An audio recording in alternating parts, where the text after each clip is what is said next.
All right, well, here's the latest update, and here's our latest building.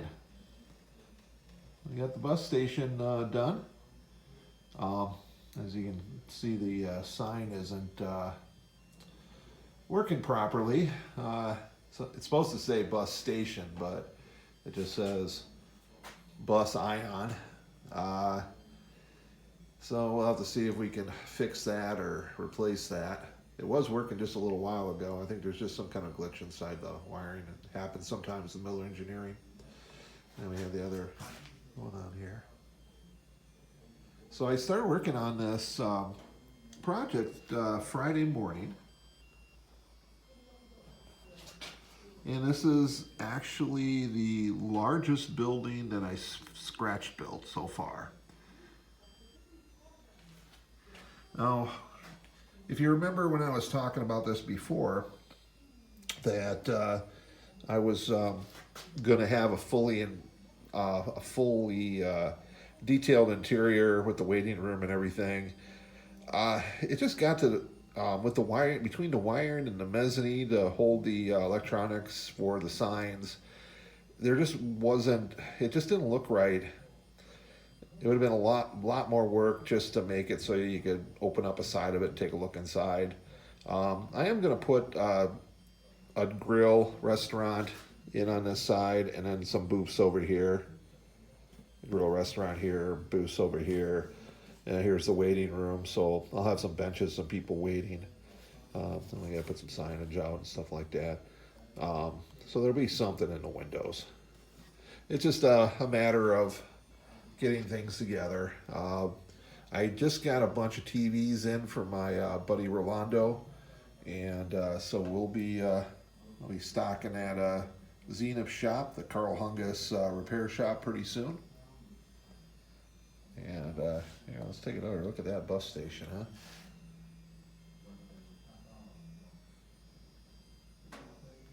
So I spent all day today wiring this.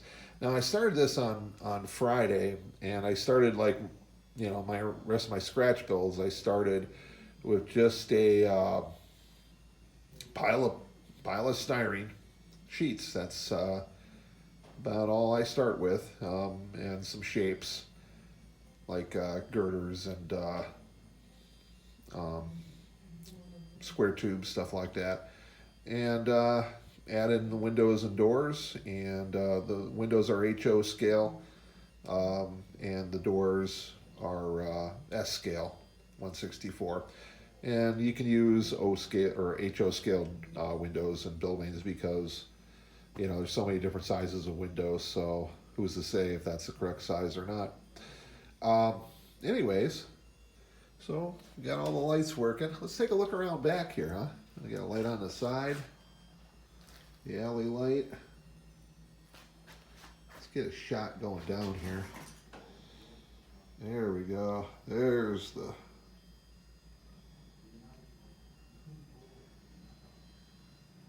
there we go. This nice long shot. So we're at 37 feet right now.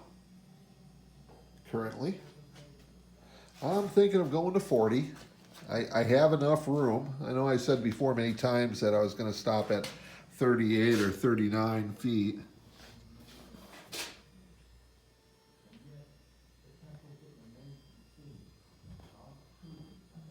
See the lights a little bit there, but yeah, I have enough room to go 40. So I just might do that. Back the bus away. There we go. And I have enough room for 3 buses back here. And the, excuse me, I gotta go up and over a sign here, or a light. Now the soda machines are from Dave's Decals.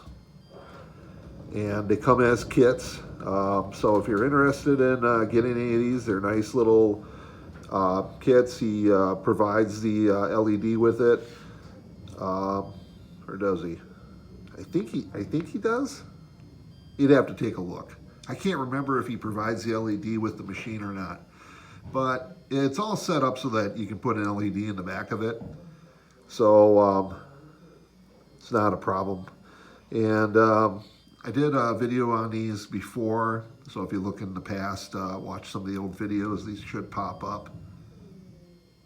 And but Dave's, you get those from Dave's Decals. There you go. I'll just put it back here so we can kind of take a look down the alley a little bit here. And here's the bus.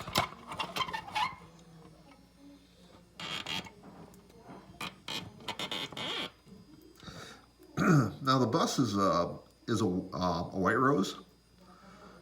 It's a silver eagle. They made them in the from the 60s into the 70s, 80s, and they made them actually well into the 2000s. And mostly used by Trailway. And then when Trailway and Greyhound merged in the late 70s, Greyhound ended up with their stable. Very popular among rock musicians and country musicians for tour buses.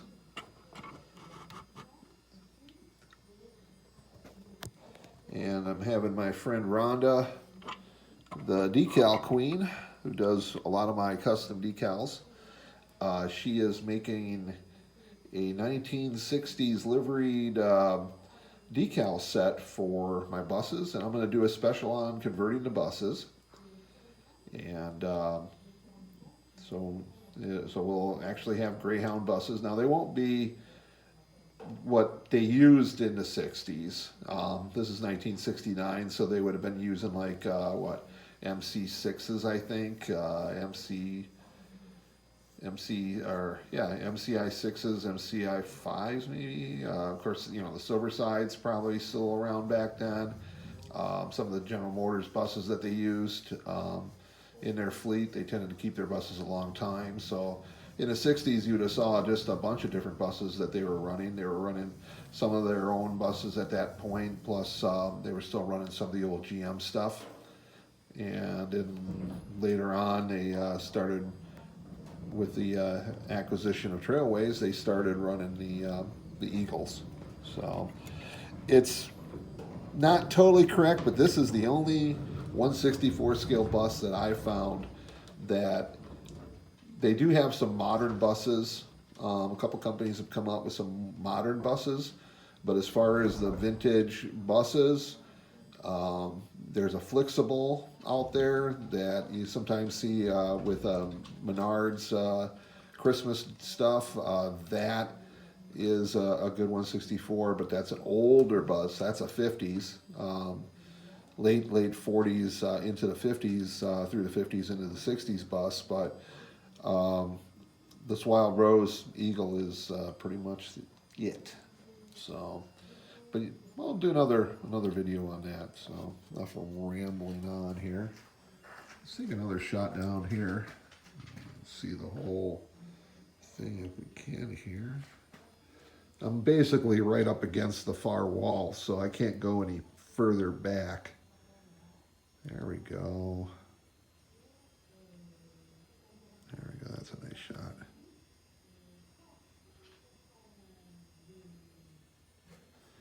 And so yeah, the bus station I just started doing because I thought, well, I'm waiting for parts for the Love Shack, and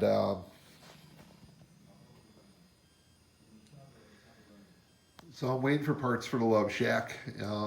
Some of the stuff's coming from China. It could take weeks to get here, and so I'm pretty much stalled out on the strip club right now. So I thought, well, you know, I got most of the stuff, if not all the stuff I need for the Greyhound bus station. So let's start rocking and rolling on that. So Friday morning I started.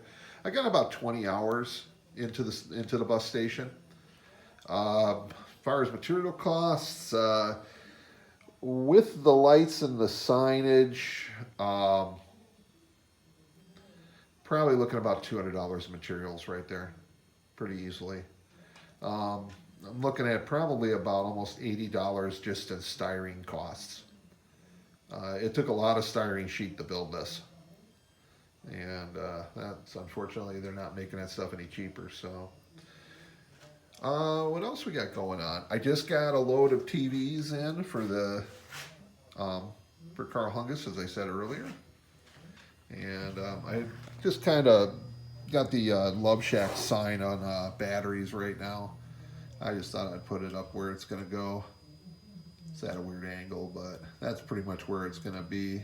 Then there's going to be neon lights across the bottom. So it's going to look a bit different once I get done with it.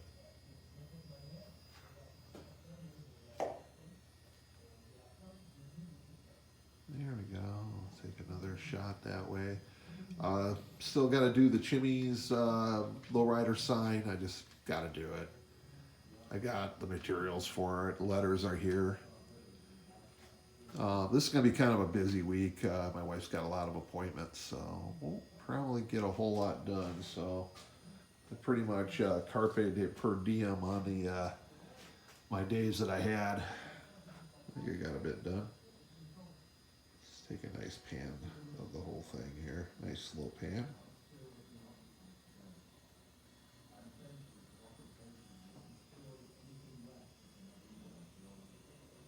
Yeah, I guess I got lights to add in. I got to light up the donkey so you can see the donkey a little better. I got other spotlights that's going to go over by the donut. I'm going to put a Randy's sign on there because it is Randy's Donuts. And I did not name it after the Randy's Donuts in California. I named it after my best friend, Randy Brink, who is an awesome guy and he loves donuts. And so that's named for him. Another thing I did, let's walk down here. I forgot all about this. You might have seen it in the shorts that I put up. I find that I'm getting, some views on the shorts, and they're quick and easy to do, so why not do them?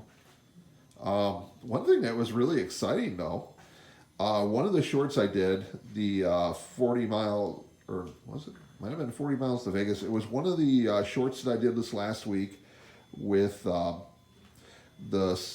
music from the band Southern Culture on the Skids. And great band. I listened to them a lot. So I did the video, and the drummer took notice and saw and sent me a message saying he saw it and the band thought it was great. And they'd like to put it up on their Facebook link. And I said, yeah, that'd be awesome. So hopefully they'll get that up, and that might generate some more people. But what I did here, changing the subject, I needed a place just to park the Waffle House and the Texaco Diorama. Just a place, to store it, basically. And since I don't have anything in this section, this area is where the last section on this side is going to go. And it's going to have the truck stop along with 2 motels right now. We'll see if we have room for anything else. So that'll be coming. Hopefully I'll get that done by summer. Let's go this way with it here. So I just added, I just put a table up underneath and a bunch of boards to level it out.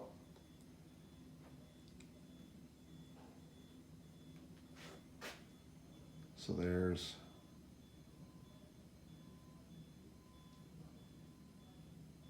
nice long shot there. So I'm pretty much up against the wall on the other side of the basement now. So I'm pretty much limited to about 39 to 40 feet long is about the max I really can go with it and still be able to get up on each end, around each end of it. Still got to do a sign for the Waffle House yet. And I'm going to get another rotating Miller Engineering sign and put it for the Texaco station there. It has a nice bit of length to it. But there it is, Acme City in all of its glory. Come out this way a little bit here. Right now it's currently 37 feet long. It's 4 feet wide through most of it, except for the Waffle House and the Texaco part, which is only 2 feet. Eventually, this is going to be an 8-foot section replacing the Waffle House and the Texaco, and then I can put those anywhere. I can put them on one of the side streets and make it a little bit wider. I do have room on the sides I can add to. But there it is. And then hopefully in the next year we'll start working on the other side of the road, which will occupy the other side of this big room here. So in the meantime, keep watching. I appreciate all my subscribers and all my viewers. Keep watching. We got a lot of new stuff coming up, and as always, I try to explain how I do it, which might be a bit boring for some, and I do apologize that. So, as always, ask questions. Please like, comment, and share. Those are all things that help me immensely when people do that. The more views I get, the better. Still working hard to get those view hours. You guys got to start watching more, because it's the requirement to have the enough view hours to get the monetization is they do it over the last year. So as every day I'm losing a day on the other side, so I'm losing those views. And I had a couple pretty big videos where I had several thousand views on them, and so those dropped off, which actually dropped me backwards in the view hours. I was doing really great, I thought, and just racing towards that 3,000, and now I'm actually getting propelled back. I'm just a hair above 2,000 now, and it's like frustrating, because it's like, yeah, I'm trying hard to get ahead and I get knocked back. But anyways, I'm sorry about rambling. So please subscribe, like, share, comment, and keep watching. We'll have stuff up soon. I plan on doing a lot of the shorts and other videos too. So we'll see you next time.